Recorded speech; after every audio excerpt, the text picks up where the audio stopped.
Hey everyone, here's another episode from me, Robin Papworth from Play Move Improve.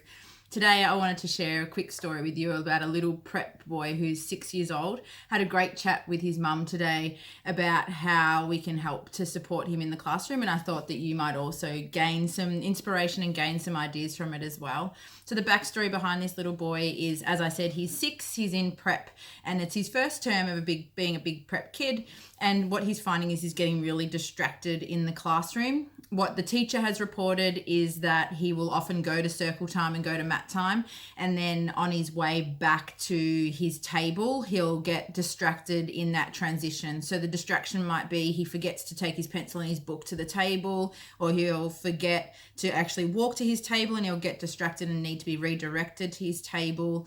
He might be chatting to people in between the transition and getting overwhelmed with what's happening next.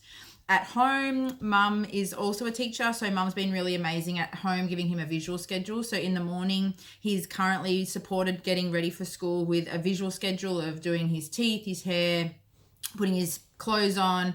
So that seems to be working at home, the visual prompt, but at school, obviously that hasn't been set up yet. It's only term 1. So what we want to look at, and when we talk to the teacher about the challenges that he's having, is we really need to determine why he's distracted, because we all know that he's distracted, but why is he distracted? So some of the things that I look for when I'm looking at a child who's easily distracted is it just in transition? So is it just the planning process going from point A to point B, or going to what's happening now to what's happening next? Is he easily distracted even during classwork? Is he easily distracted during circle time? Once we work out where he's easily distracted, what part of the day he's distracted, we can start to break it down. Basically, my job in the classroom is to sort out the puzzle, to put the pieces of the puzzle together. And when I have a child who's been reported as being distracted in class, that's very general. It's a very general term. While I love that we have an idea of what the issue might be, it's, well, why? Why is this little boy distracted? Some things that I've spoke about before is I might start by talking about, well, what was his delivery when he was born like? Did he have forceps delivery? Was there a delay in him being born? For example, a long, stressful labor?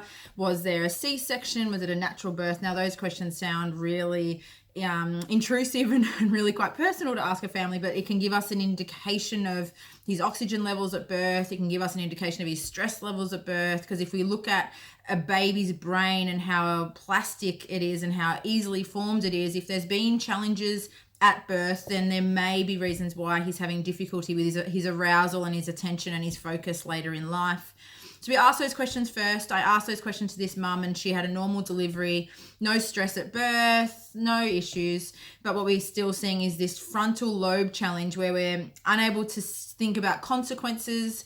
When we go out into the yard, she reported that he would play outside and you would find him all of a sudden quite risky in what he was doing. He wasn't thinking about consequences like, oh, I should ask mum if this is okay, or I should make sure that I'm safe.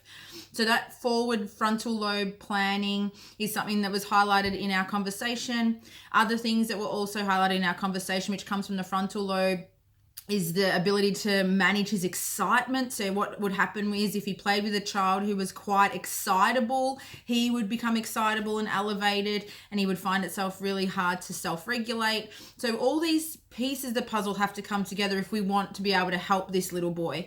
So what I've asked is for this information to go back to his integration aide or his education support officer, and we want to start looking at the puzzle more deeply. So some of the questions that I gave to her, and what you can do for your own students, is when he's distracted, what is he doing? For example, he might be rolling around on the floor. He might be rocking back and forward in his chair. He might be biting his pencils. He might be chopping up his work. We need to determine what he's doing when he's distracted. That can give us information about what sensory sensation he's seeking. So for example, children that like to roll around on the floor at circle time, it could be a vestibular challenge. So it could be the vestibular system is in the inner ear and loves head movement. So when we roll, we get a full 360-degree rotation of our head. So we could be rolling for that. We could be rolling across the floor because we like proprioception. So we like that deep pressure sensation. So we're rolling across our peers because it feels good, because we're bumping into them and we get that pressure. Another distraction might be he might be biting on his pencil. So that could be, we call it oral seeking. He loves the pressure in his mouth, or he likes the taste of the pencils. We really need to work out the fine detail. And what I love about when we work with kids is you can sometimes ask them, you know, I see that you're biting on your pencil. Why do you do that? Does it taste good? Does it feel good? Is it cold? Is it hot?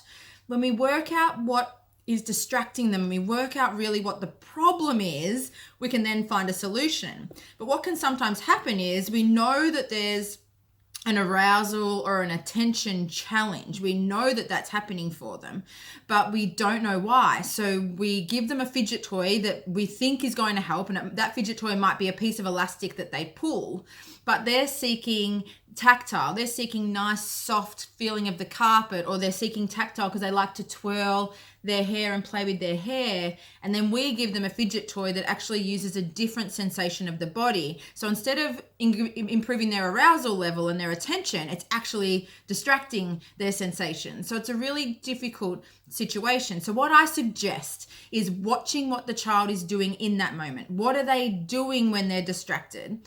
Write that information down. Feel free to send it to me. I have online parenting sessions and online classroom consultations if you need. Or if you just want to lend an ear, if you want me to lend an ear, always happy to do that. Write down what they're doing when they're distracted, and then look in the environment and what could be distracting them.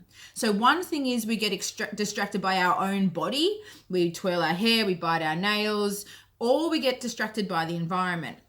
So you can't see my beautiful window here, but I have a beautiful bushland outside this window. And what I often see children do is they stare out into the distance because the trees are distracting them, or they'll have a sudden shadow come into their visual field.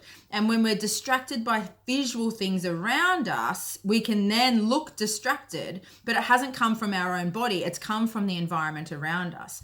Other things that can distract us is the sound of a fan or the sound of a crackling refrigerator. It could be the sound of our friend who's tapping their pencil. And while us as teachers or myself as a consultant, I'm not distracted by that tapping sound, a child with auditory sensitivities may be distracted by that tapping sound. So we really have to look at in the moment what they're distracted by and how they then become disengaged in the activity. So we're looking at the beforehand activities. So for example, fans running, child's distracting them, noise outside.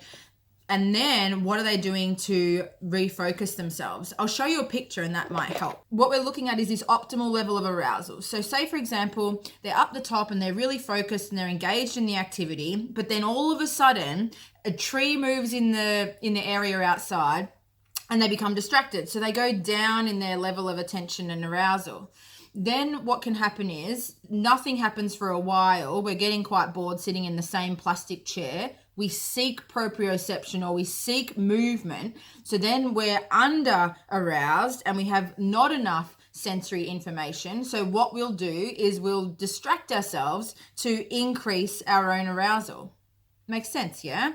We are either increasing our own arousal because we're not getting enough sensory information that our brain needs, or we're over distracted by the other sensations happening in the classroom. Now, it sounds complicated, and it is, because you've got possibly 20 to 30 children in your class, all with their own sensory profile, and it's how do we manage that? Well, how we manage that is we have a sensory profile of all the children in the class.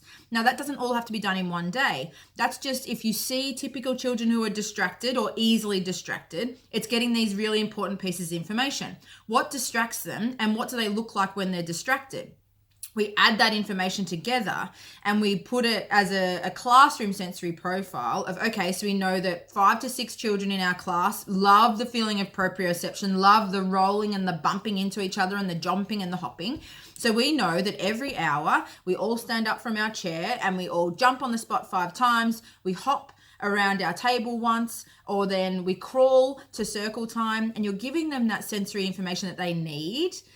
And then their body will be back to the optimal level of attention and arousal. If we don't do that for children, then they're going to distract themselves. They're going to be rocking in their chair. They're going to be hanging upside down from their chair. They will do whatever they need to get to the optimal level of attention inappropriately, usually, or we as teachers can every hour provide them with that sensory break for them. It sounds a lot. It sounds exhausting. I'm here to help you. It's fine. All we need is the information of what's distracting these kids and what do they look like when they're distracted. And we can work out that puzzle together. Hopefully this video has helped you. I'm really hoping that the parent that I had a great chat with this morning, please share this video with your teachers or your learning support staff. Get them to think about what their behavior really looks like, down to the minor detail. It might be that a child is looking at the dust on the windowsill, or that the child is looking at the whiteboard markers and all the whiteboard markers aren't in line on the whiteboard, and that's distracting them. Until they can fix that, then they're going to not be at their optimal level of attention. For me, I'm really driven by proprioception. You can see I rarely have my hands still. I'm always playing with a texter or a pencil, or I'm always holding a hot cup of coffee, because I'm driven by pressure and movement. That's why I do the job I do. But I'm really distracted by any sound. So most of my environment is quiet when I have my own way. But when I'm in a classroom, I can't have that. So in my mind, I give myself timers. I go, okay, so in my mind, I'm like, I'm only in this environment for 45 minutes, and then I'm going to have a quiet break. It's important to teach our children that too. You can say, okay, Johnny, I understand you don't like sound.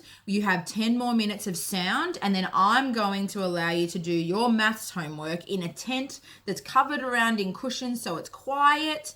And then you're going to get them at their optimal level of attention and arousal. It's all about finding that happy medium for the children. And how we do that is what's distracting them and what sensation are they seeking, so I can help them to appropriately get to their level of optimal arousal rather than them being cheeky and inappropriate in the classroom.